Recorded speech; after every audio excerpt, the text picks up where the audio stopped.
Broadway is undergoing a religious revival of sorts. The Book of Mormon is still playing to sell out crowds, and a revival of Jesus Christ Superstar is packing them in. And now comes Leap of Faith. Elaine Quijano tells us about the investors who took their own leap of faith on this new show. Leap of Faith is the latest religious-themed Broadway show to squeeze its way onto an already crowded field, one that includes Book of Mormon, Sister Act, Godspell, and Jesus Christ Superstar. But this production stands alone because of the path it's taken to the Great White Way. It's being financed in part by a community of Roman Catholic priests and brothers who belong to the Passionist order. Their mission is to preach and promote prayer.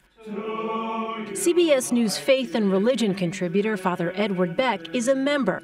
He first brought the idea of investing in the show to his fellow members. When I saw Leap of Faith in its initial stage, I thought, you know what? This is something we could get behind, that we could believe in. It was not a hard decision for you to sign off on this? No. Not at all. No. You know, because Broadway's a risky proposition. But we take a leap of faith. These days, circumstances have made taking that leap more urgent. In this community, the Passionists' numbers are dwindling. You okay, Phil? And the costs of caring for their aging members are weighing heavily on the group's finances. The ways in which we can be impacting people are diminishing.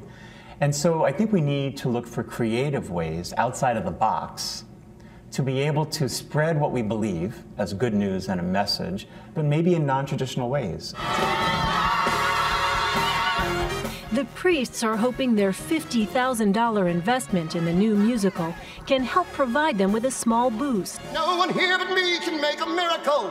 And given their mission of preaching to the masses, they have a soft spot for the show's main character, played by Raul Esparza. There's no such thing.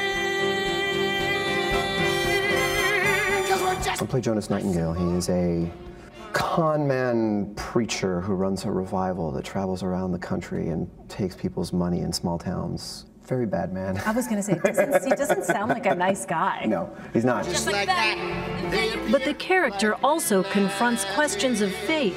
Luck, or fate, or fortune.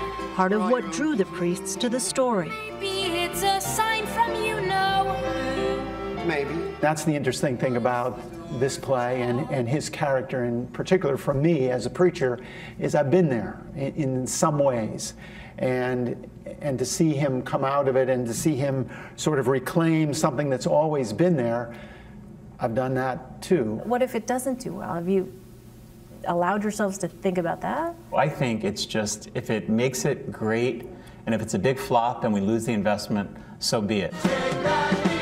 You have to figure out new ways to engage the world and one another, and a lot of the ways we do it are not working. We're left with empty churches and full theaters, and you figure out how to be creative, and how can you make a mistake by trying? Elaine Quijano, CBS News, New York. How can you make a mistake by trying? I like that sentiment. You can't be afraid. Yeah, anytime you can challenge the conventional wisdom on Broadway or, you know, somewhere else, maybe surprise a little bit with something some people don't expect, right? Take a leap of faith. In life. That's exactly right.